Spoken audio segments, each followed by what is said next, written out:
Muy buenas noches, amigos y amigas, bienvenidos a un programa más de Políticamente Incorrecto, como todos los lunes a las 21:30 por la señal de Evolución Radio Comunitaria y los canales de IU Comunicaciones en Facebook y YouTube, así que no se olviden de compartir los programas de Evolución Radio Comunitaria para nosotros poder crecer como medio comunitario también. El día de hoy tenemos a Hernán Zapata, quien es candidato por el Distrito Centro-Sur de Quito, a quien le damos la bienvenida y le agradecemos que esta noche nos acompañe aquí en Políticamente Incorrecto. Muy buenas noches, Hernán. Muchas gracias, mi querida Gaby. Un placer estar con ustedes. Un saludo a la audiencia de Evolución Radio. Es un gusto y un placer para estar aquí conversando con ustedes.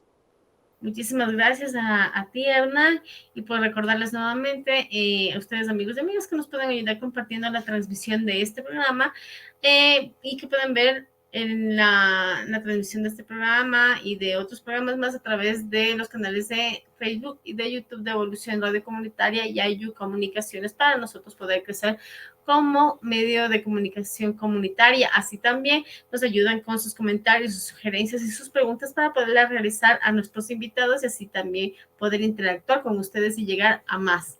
Así que, Hernán, primero quisiéramos saber, y es la temática de nuestro programa siempre, de saber quiénes son nuestros invitados, que más allá de la política, ¿quién es Hernán Zapata? Claro, muchas gracias, mi querida Gaby. Bueno, Hernán Zapata es una persona que nació, vivió, creció en el sur de Quito, en lo que hoy es la parroquia Chimbacalle, hace prácticamente 45 años, cuando en esa época la parroquia se llamaba Eloy Alfaro. Sí, hoy prácticamente ha cambiado un poco el territorio de Quito, del sur de Quito sobre todo, y hoy es Chimbacalle. Bueno, Hernán Zapata es una persona felizmente casada, tengo 3 hijos, me he dedicado prácticamente desde los 18 años a hacer labor social y vinculado al tema político. Y bueno, mis estudios los he desarrollado en la Escuela Politécnica del Ejército, ESPE. Soy ingeniero en sistemas. Actualmente tengo algunos emprendimientos. Me he vinculado al tema turístico, al tema productivo. Y bueno, estamos aquí trabajando y poniendo un granito de arena para poder solventar y dar espacios laborales a las personas del sur de Quito. Perfecto, Hernán. Y ahora, ¿cuál es tu trayectoria política? ¿Desde cuándo estás en la política? ¿Cómo vino ese interés por la política? Claro. Bueno, en realidad, como te decía, prácticamente a los 18 años de edad yo me afilié a un partido político. He pertenecido prácticamente toda mi vida a esa organización. Bueno, es meritorio decirlo, era la Izquierda Democrática en esa época y básicamente por un tema de herencia familiar, se puede decir. Mi madre estaba afiliada a esa estructura y me gustó bastante cómo era la ideología, cómo eran los planteamientos, las estructuras, y desde que tuve 18 años me afilié.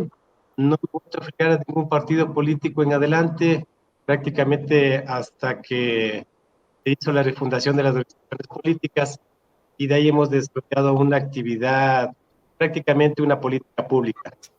Esto es básicamente, y como te digo, siempre me ha gustado el tema de estar vinculado con la gente, escucharles. A la final somos ciudadanos que tenemos problemas, inconvenientes, y dialogando entre todos creo que podemos sacar soluciones. Así es, Hernán. Bueno, hablemos sobre el tema en sí que es el del programa del día de hoy, que es la seguridad. Con respecto a tu plan de campaña y a lo que concierne a la seguridad, ¿cuál es tu planteamiento? ¿Cuál es tu oferta de campaña? Claro que sí. Bueno, mira, este proyecto y las elecciones que estamos prácticamente atravesando, es evidente que es un proceso de transición. 1 año y medio prácticamente que vamos a estar en la Asamblea, y junto a Fernando Villavicencio en la Presidencia de la República nos hemos trazado como un eje fundamental para el desarrollo del país el tema de la seguridad. Todos los ciudadanos hoy están conscientes y palpamos del día a día todos esos problemas que nos aquejan como ciudadanos. Nuestros jóvenes prácticamente son presa fácil de la delincuencia y cada vez estamos más preocupados porque nuestros hijos a veces salen a divertirse, salen a algún evento, salen al parque, salen a hacer ejercicio, cualquier actividad, y siempre estamos preocupados de cómo llegarán, si estarán bien o mal. Entonces, ese es uno de los graves problemas que tenemos hoy por hoy. Y es necesario decirlo que esta realidad está impidiendo que el Ecuador pueda crecer de manera económica. Mira, las empresas realmente están muy preocupadas, están siendo amenazadas. Los empresarios son víctimas de robos, de asaltos, de extorsiones, de las vacunas, ¿no? Que han sido prácticamente una constante en todos estos últimos años, y eso debilita al sector productivo. Es lamentable ver cómo los ciudadanos hoy que tienen sus pequeños negocios, sus emprendimientos, prácticamente son ellos los que están tras las rejas. Nosotros vemos locales comerciales en todo el ancho y largo de la ciudad de Quito y del país, cómo esos ciudadanos están encerrados, y mientras que la delincuencia prácticamente está libre afuera, haciendo, bueno, las actividades que debilitan a la sociedad. Definitivamente una de las consecuencias de la pandemia fue precisamente el tema de que hubieron muchos negocios que quebraron, que tuvieron que cerrar, o que prácticamente pues, sí, se vio afectada la economía de muchos comercios, sobre todo populares, y el centro y el sur de Quito fue muy afectado también. Y dado que a partir de esto también el desempleo generó el tema de la inseguridad, y es una de las problemáticas que genera el tema de la inseguridad, ¿cuál sería una de las alternativas que tú podrías proponer para que se incentive esta reactivación económica y sobre todo el empleo? Bueno, mira, conversando con todo el equipo que hoy estamos participando en el proceso, nos hemos enfocado, y hay varias aristas de las que uno puede, digamos, enfocarse. El tema de la seguridad realmente es un tema muy complejo. O sea, esto no tiene solamente que ver desde un punto de vista, sino hay que tomar varios análisis. Y obviamente el tema de la sociedad como tal está realmente debilitado en nuestro país. Sin embargo, desde nuestro punto de vista, hemos visto necesario el fortalecimiento a estas nobles instituciones como son la Policía Nacional y las Fuerzas Armadas, que si tú recuerdas, hace varios años la Policía Nacional fue debilitada, las capacidades que ellos tenían como actividades de inteligencia fueron debilitadas, se creó una Secretaría Nacional de Inteligencia que lo único que para lo que ha servido es para la persecución política, y la policía prácticamente se ha visto atada de manos y pies para que puedan desarrollar el trabajo para lo que ellos fueron formados. Ellos tienen el conocimiento, tienen toda la experticia y el contingente para hacer frente. A esto está anclado el tema con Patricio Carrillo, que se va a enfocar la ley de inteligencia, que lo que hace es fortalecer estas instituciones. Hay que devolverles esas responsabilidades y esas actividades que ellos desarrollan. Mira, también es lamentable decirlo, pero todo este tema de la inseguridad también tiene que ver con los entes que imparten justicia. Nosotros vemos que a los delincuentes les capturan, les apresan, y a los pocos días prácticamente son puestos en libertad. Entonces, nosotros lo que queremos también es realizar el tema de fortalecimiento de la UAFE, porque necesitamos analizar y saber cuáles los bienes, de dónde obtienen los jueces y fiscales, y de esta manera, pues, mediante también la ley de extinción de dominio, se pueda estos actos ilícitos, de estas actividades ilícitas, que no prescriban, y de esta manera se pueda realizar por lo menos parte de la recuperación de los dineros que le faltan al Ecuador. Tú nos acabas de señalar precisamente la importancia de las Fuerzas Armadas y de la Policía Nacional para poder combatir el tema de la inseguridad, o por lo menos mitigar esta problemática que tanto nos está afectando como sociedad ecuatoriana. Pero también hemos visto cómo la policía ha sido partícipe de muchos actos criminales. Hablemos, por ejemplo, del caso de María Belén Bernal, o también hace, me parece que fue unos 2 años, alrededor de unos 2 o 3 años, donde un policía mandó a matar a su hija con el fin de no pagar alimentos. Entonces, ¿qué podemos hacer ante una institución que en vez de dar orden y de crear seguridad para la ciudadanía, también forma parte de estos crímenes? Sí. Yo creo que como en toda institución, en todas las actividades siempre va a haber elementos negativos. Y creo que en la Policía Nacional no es excepción. Pero eso no quiere decir que todos los elementos policiales y de las Fuerzas Armadas tengan esas características. Obviamente, tienen que ser sometidos a un proceso de depuración y de lo que tenemos entendido, dentro de las competencias que tiene la policía, sobre todo, se les quitaron ciertas atribuciones en la ley y no tienen capacidad organizativa de procedimiento e incluso de inteligencia. Entonces, la idea es fortalecerles a ellos para que ellos mismos puedan realizar una depuración.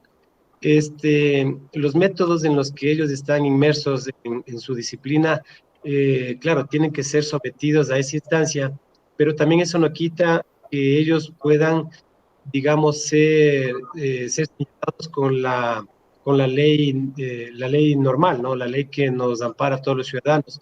Eso es lo que se ha evidenciado.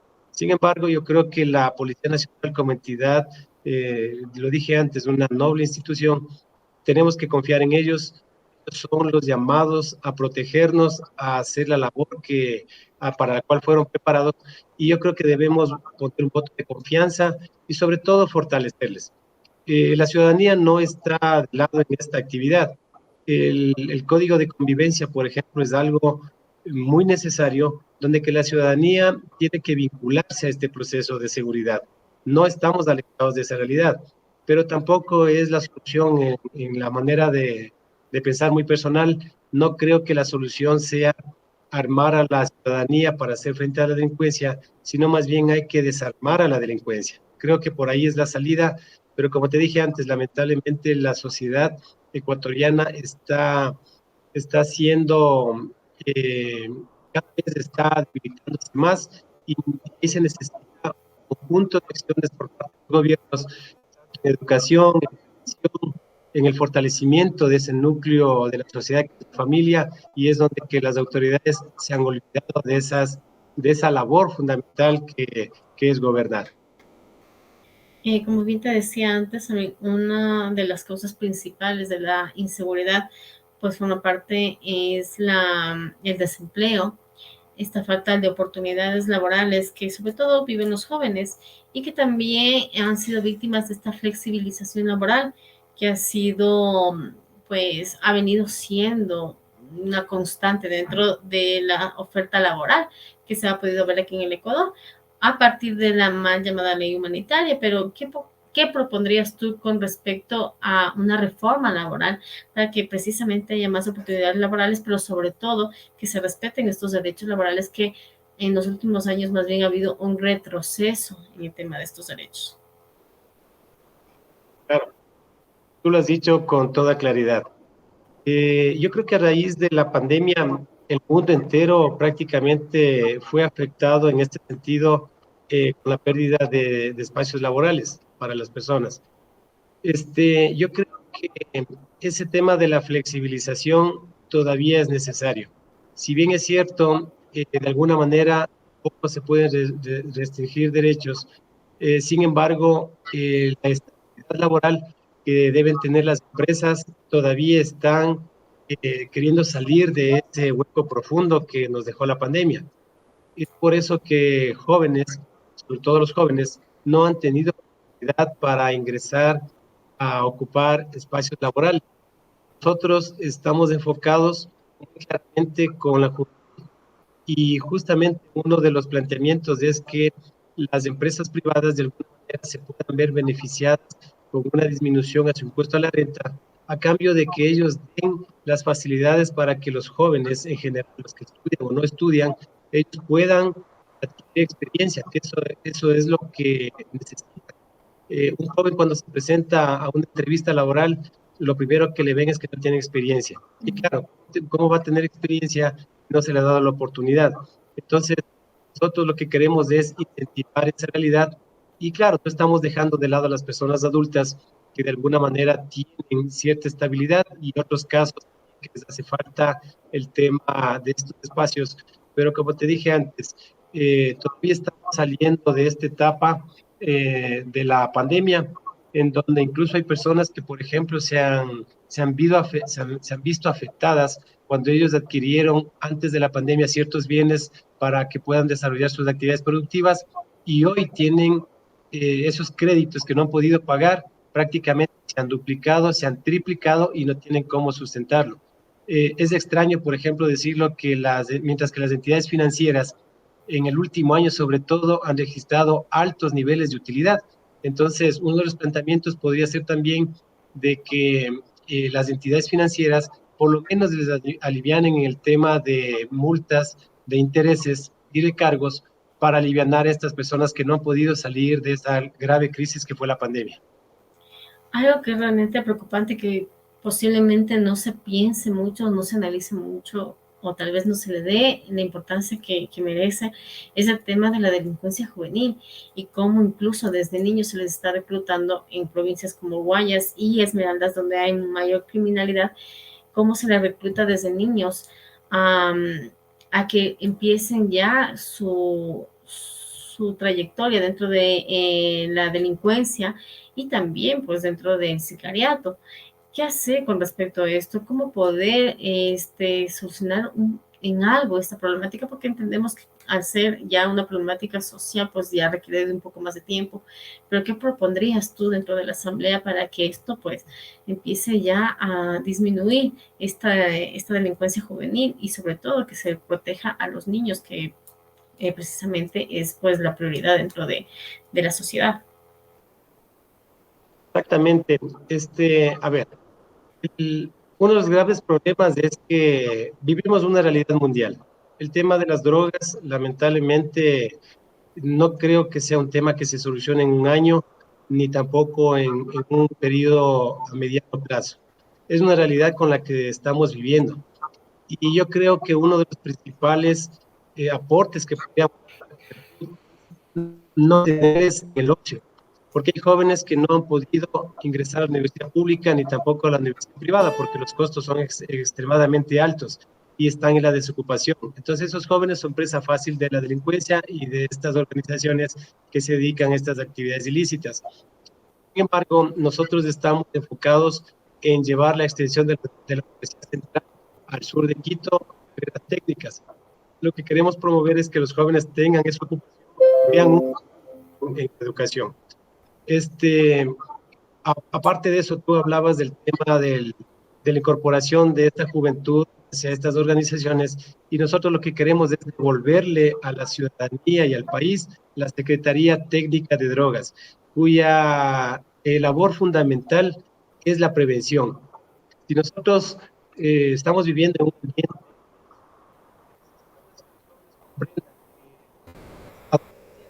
porque se destruye familias, se destruye hogares, y eso.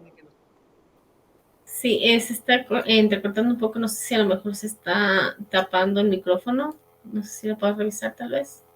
No, ahí está, Ahí está está bien. perfecto. Ya, Continúa.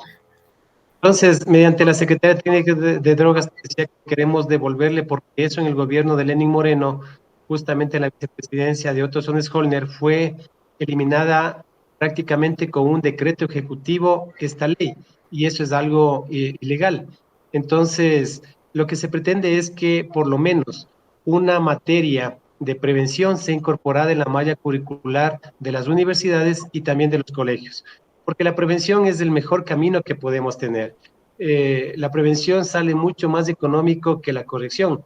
Entonces, con la Secretaría Técnica de Drogas pensamos que podemos vincular a los jóvenes con actividades deportivas, por ejemplo, con capacitaciones y, ¿por qué no, con actividades de carácter social? Entonces, la Secretaría tiene un fin social que no exactamente se mete con la labor digamos, de la lucha contra el narcotráfico, sino más bien directamente es con el tema prevención. Entonces, eso ser una salida bastante viable para que los jóvenes no se incorporen a estas estructuras.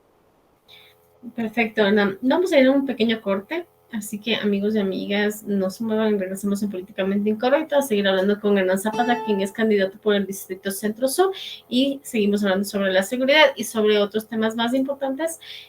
También nos aquejan a todos, así que no se muevan y regresamos enseguida.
Amigos y amigas, regresamos aquí en Políticamente Incorrecto. Ya estábamos hablando con Hernán Zapata, quien es candidato por el Distrito Centro Sur, y estábamos hablando precisamente de las causas de la inseguridad que vivimos hoy por hoy en el Ecuador, y hablábamos sobre el tema del empleo, la reactivación económica y los jóvenes. Esta oferta académica que posiblemente no cubre o no llega a cubrir a los sectores más vulnerables del país, a los jóvenes de estos sectores, y que precisamente puede ser una de las causas principales también que los jóvenes se vuelquen a las calles a poder, pues, precisamente, pues, generar inseguridad dentro del país.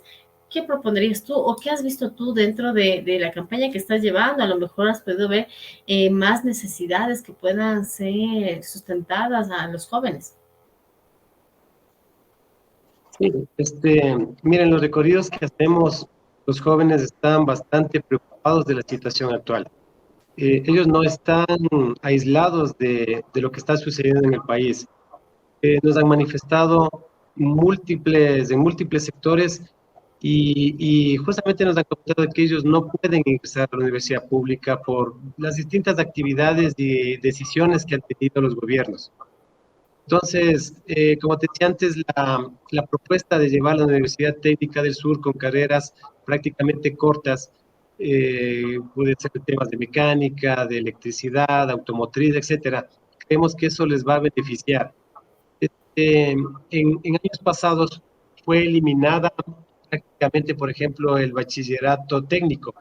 Entonces, eso también fue un debilitamiento para los jóvenes. Yo entiendo que eso fue eliminado con la finalidad de que no exista mucha demanda laboral o que existan profesionales en en ciertas carreras técnicas, pero a la final estamos viendo que eso fue una mala decisión porque los jóvenes hoy no pueden, digamos, desarrollarse e ingresar a la universidad. La universidad técnica creo que va a ser una salida bastante viable y más que ser una propuesta en lo personal, es la recolección de la exigencia de múltiples sectores del sur de Quito. Esto no solamente va a beneficiar al sur como territorio, sino más bien beneficia a provincias aledañas y también le da cierta descarga a la Universidad Central para que provincias del norte también puedan tener más espacios dentro de su educación. Así es, creo que sería una buena alternativa para que pueda haber mayor oferta académica y como decíamos, pues precisamente que los jóvenes puedan aprovechar la educación pública, que es también una gran oportunidad para que los jóvenes se preparen y tengan una carrera profesional. Ahora hablemos un poco sobre la Asamblea Nacional. Digamos que precisamente, bueno, no digamos, está totalmente constatado de que la asamblea en el último periodo pues tuvo una aceptación muy baja por parte de la población, estaba alrededor del 3-4%, si no recuerdo mal. ¿Qué esperas de esta nueva asamblea? ¿Cuál va a ser tu objetivo como asambleísta por el Distrito Centro Sur para que pues precisamente tus votantes puedan tener esta aceptación? La ciudadanía en general está prácticamente hastiada de la política, eso es una realidad. Eh, Nosotros como activistas políticos sabemos perfectamente qué es lo que ha sucedido durante todos estos años y una de las principales causas ha sido la existencia de organizaciones políticas que no han sabido sintonizar con sus bases, con la ciudadanía en general. Hoy se presentan como organizaciones prácticamente de alquiler y simplemente con el tema como la ley les faculta, hoy hay ciertos beneficios para estas organizaciones, lo que hacen es mantenerse en el escenario público y eso ha debilitado. Existe una atomización de organizaciones y por ende de candidatos. La asamblea que fue instituida prácticamente fue la última gota que derramó ese vaso. La gente hoy no cree en la política y tienen la justa razón. Se enfocaron netamente a obstaculizar cualquier iniciativa que pueda venir en beneficio de la ciudadanía desde el gobierno central y no han sabido dar paso a las propuestas o proyectos que van en beneficio del país. No con esto quiero decir que el gobierno saliente haya hecho bien las cosas. A la final hicieron un acuerdo por debajo de la mesa y el resultado es lo que estamos viviendo ahora, un proceso eleccionario anticipado que eso le hace mal al país. Los gobiernos deberían terminar su periodo, pero lamentablemente la realidad fue distinta y es por eso que estamos en esta realidad, perdón por la redundancia, estamos en esta situación. Y yo creo que desde la Asamblea es necesario que nos sintonicemos con la gente. No creo exactamente que los políticos hoy, los que estamos haciendo, seamos personas que vamos a dar la solución a todo. No creo que se trate de qué es lo que yo como candidato puedo ofrecer, sino bien qué es lo que la ciudadanía quiere que el representante haga en la asamblea. Vamos a tratar de devolverle una credibilidad a la asamblea, pero te soy honesto, en un año y medio va a ser muy difícil. Sin embargo, vamos a hacer un intento con gente nueva, gente buena, gente distinta, que estamos comprometidos con el desarrollo del país. Perfecto, ¿verdad? Y sí, precisamente pues el tema de las elecciones anticipadas es un escenario en el cual pues no, el Ecuador no ha estado tal vez muy afín a esto, más que todo con la muerte cruzada como tal.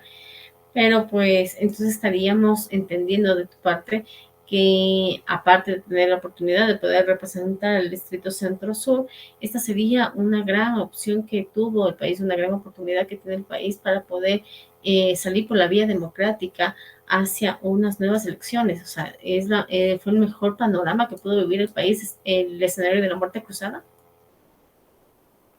Bueno, yo creo que al país y al gobierno no le tocó otra situación más que ejecutar por primera vez de esta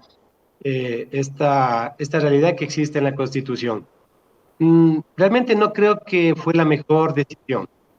Creo que acumulación de errores del gobierno saliente provocó también esta realidad. No todo está en manos de la Asamblea, sin embargo, fue, digamos, el mayor causante de este problema. Sin embargo, el gobierno no pudo realizar, digamos, los correctivos necesarios, porque las propuestas también que fueron inculcadas durante la campaña electoral del 2021 no fueron sincronizados con el clamor ciudadano. Esa corriente sedienta de cambio que la gente, digamos, apoyó esta propuesta, pero lamentablemente cuando llegaron al gobierno se olvidaron de eso. Y por eso es que vimos que en los primeros meses de este gobierno lo que hicieron es más bien meterle la mano a la clase media en la recolección de impuestos, que prácticamente les quitaban un sueldo al año. Entonces, eso no era parte de las propuestas y la gente se fue desencantando cada vez más. Hubiera sido interesante que hubiera ese diálogo, o por lo menos escucha a la ciudadanía, por lo menos escucha a sus bases, son las que confiaron en él. Pero bueno, eso fue la realidad. No creo que haya sido la mejor solución, pero en vista de la situación y todo el conflicto que existió en la Asamblea, no hay cosa más que ejecutar esta cruzada. Hoy creo que los ciudadanos están bastante bien y una Asamblea que salió prácticamente con el 96% de aprobación ciudadana, no creo que sea hoy el momento de volver a apoyar. En el territorio cada vez nos dicen que ya no quisieran ver a esa misma gente. Entonces, nosotros estamos interesados con eso y por eso es que hoy estamos como gente nueva. Ya, ahora quisiera a lo mejor preguntarte un poco sobre el movimiento político al cual tú representas. Creo que mucha gente a lo mejor no lo conoce, no lo ha escuchado mucho. Eh, Mucha gente, como yo, por ejemplo, lo relaciona con la ex ministra María Paula Romo, si no tengo mal entendido. Y pues, sinceramente, es una figura política que deja poco que desear, que vimos que en las protestas de 2019 pues permitió muchos abusos policiales y que gracias a eso pues hubieron fallecidos dentro de estas protestas. ¿Qué nos puedes hablar sobre el movimiento político al cual tú representas y qué le puedes decir a la gente con respecto a esto? Seguro. A ver, yo soy parte de una estructura que está en proceso de formación y está queriendo obtener la personería jurídica. Me refiero al movimiento Gente Buena, ¿sí? Gente Buena es una estructura que nace a partir prácticamente los últimos 2 años a 3 años con una estructura nacional. El momento que no tenemos la personalidad jurídica no podemos participar en los procesos electorales. Entonces se hizo un amplio análisis dentro de la organización para poder tener acercamientos con organizaciones políticas que de alguna manera están debilitadas de su parte estructural. Si bien es cierto, Construye 25, un movimiento que tiene un poco de historia, ¿sí? Cuando pertenece a la estructura. Sin embargo, los dirigentes y los directivos de Construye son gente nueva, son gente que no se han visto vinculados al tema político. Entendemos que María Paula Romo no está muy cercana en la toma de decisiones de las estructuras actuales. En todo caso, el acuerdo que se llegó en esta alianza, una alianza prácticamente de hecho, permitió que Construye 25 sea el vehículo para este proceso. Fernando Villavicencio tomó la decisión final y nosotros como estructura lo que hacemos es de manera orgánica respetar esas decisiones. Sin embargo, eso no quita que en cualquier asunto que tenga que ver con la historia o con decisiones que hayan sido tomadas en su momento para perjuicio de la ciudadanía, la Asamblea tendrá que analizar y obviamente nosotros apoyaremos esos procesos porque es parte de la transparencia, es parte del desarrollo del país. Ya que hablamos sobre Fernando Villavicencio y la candidatura que obviamente ustedes dentro del movimiento están apoyando y con esta alianza que ustedes han conformado, apoyan la candidatura de Fernando Villavicencio. Eh, ¿Qué opinas tú o cómo puedes defender tú sí, el proyecto de campaña de Fernando Villavicencio? También recordar que pues Fernando Villavicencio fue bastante criticado por apoyar al gobierno actual de Guillermo Lasso y precisamente pues salvaguardar la estadía de este gobierno. ¿Y qué nos podrías decir al respecto? ¿Qué podrías decirnos sobre Fernando Villavicencio y sobre su proyecto de campaña? Sí, mira, Fernando Villavicencio, a mi modo de ver, ha sido el único asambleísta que prácticamente les ha puesto el punto en las i a todas las las bancadas y asambleístas que fueron parte de esta asamblea destituida. Fernando Villavicencio tuvo una posición bien clara en el sentido de defender la institucionalidad. Si de alguna manera esa institucionalidad tenía que ver con el tema del gobierno, eso no quiere decir que Fernando siempre haya apoyado o sea parte de esas estructuras, porque nunca lo ha sido. Creo como organización política tiene su forma de ser, tiene su orgánico funcional bien claro. Sin embargo, Fernando les ha sido desde el inicio bien crítico y le dijo al gobierno, saque las estructuras que le están haciendo daño.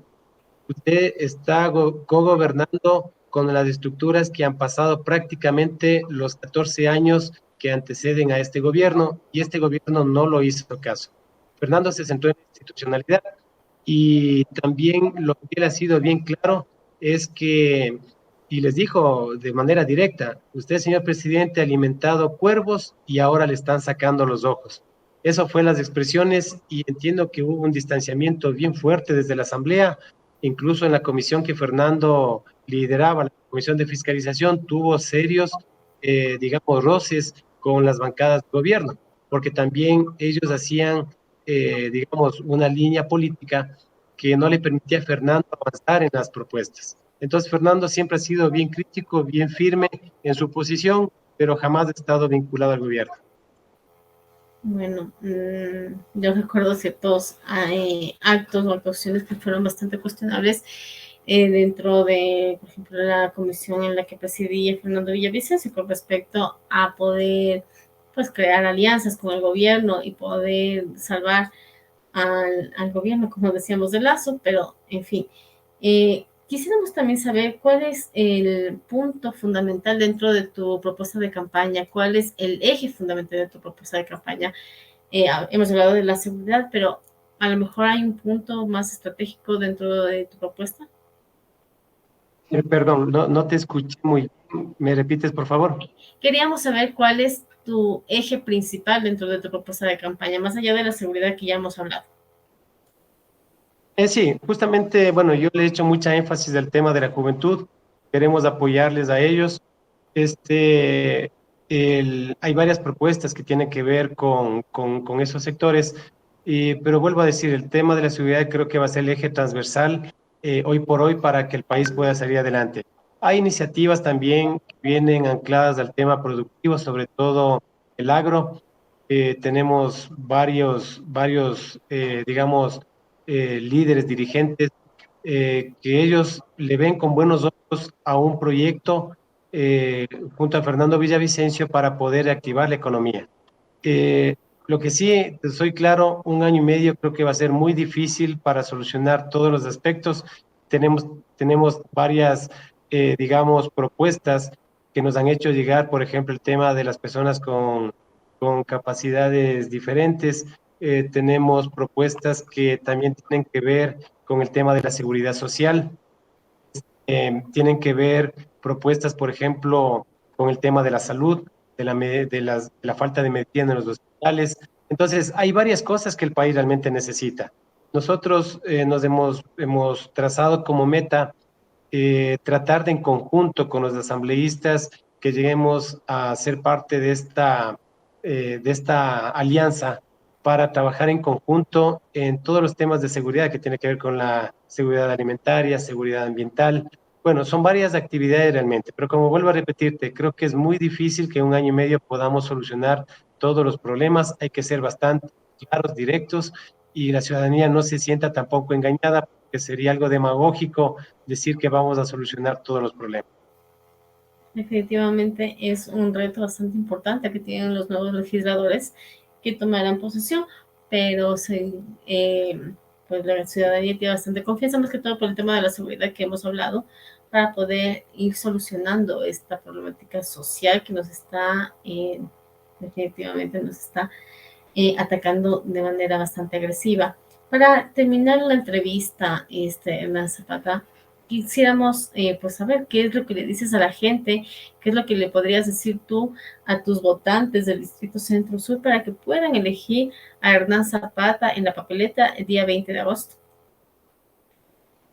Bueno, yo me identifico con la gente, toda mi actividad política y social que he desarrollado en mi vida, siempre he estado enmarcado en el respeto a los procedimientos, el respeto a las estructuras, porque un político no se forma de la noche a la mañana. Siempre tenemos que ser resultado de procesos y creo que eso tiene que ser una constante en la vida. Es parte de la experiencia. Y justamente al ser un ciudadano más, también nos hemos sentido engañados de la política tradicional, de los políticos tradicionales. Y bueno, hoy esta vez nos ha dado Fernando Villavicencio la oportunidad de acompañarle porque él ha visto el trabajo que se ha realizado en el territorio, sobre todo en el centro sur de Quito, y antes que nada, de mi parte, más bien que la ciudadanía comprenda y darles el mensaje de que cuentan con un amigo. No creemos que la asamblea tenga que ser vista como un espacio de puertas cerradas, que es lo que normalmente se ha hecho. Intentamos nosotros realizar la conexión con la ciudadanía, como lo dije antes, y lo que queremos es tener este contacto con ellos, porque las necesidades nacen de ahí, nacen del día a día de la gente, no nace de nuestra perspectiva, desde el punto de vista ideológico, porque así no funciona la política. Las ideas pueden plasmar en el tiempo, pero sobre todo necesitamos tener ese contacto con la gente. Ahí es mi compromiso. Eh, si no es una vez a la semana, por lo menos una vez cada 15 días, tener el vínculo directo con la sociedad, con esas estructuras, con esa gente que necesita ser escuchada. Al menos esa es la constante que siempre hemos tenido en la actividad política, en la actividad social, y eso nos ha dado resultados. Es por eso que hoy la ciudadanía ha expresado el respaldo tanto a Fernando como a mi persona y esperamos no defraudar.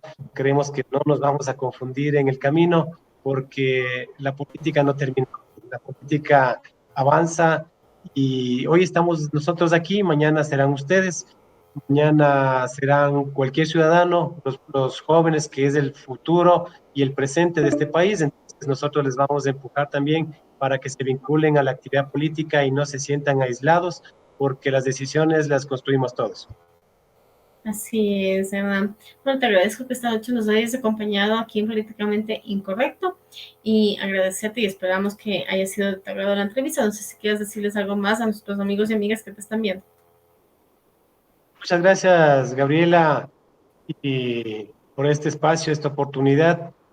Este, Creo que se lo he dicho todo, solamente como punto final, vuelvo a decirles, cuentan con un amigo, independientemente de la realidad que estamos hoy pasando en esta candidatura, e incluso independientemente de llegar a la Asamblea, siempre creo que deben analizar a las personas, sobre todo hoy que la ciudadanía quiere cambios con gente distinta, creo que esta es una oportunidad.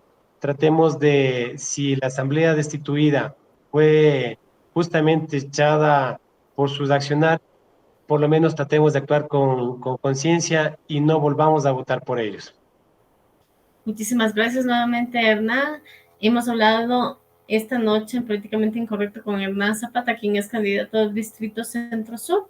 Y pues le agradecemos nuevamente que esta noche nos haya acompañado. No se olviden ustedes, amigos y amigas, que les espero el próximo lunes aquí en Políticamente Incorrecto a las 21:30 por las señales de Ayu Comunicaciones y Evolución Radio Comunitaria. No se olviden de, por favor, compartir los programas de Evolución Radio Comunitaria para poder crecer como medio comunitario y llegar a más personas como ustedes. Así que les espero el próximo lunes a las 21:30 y nos vemos la próxima semana. Así que un gusto y una buena noche.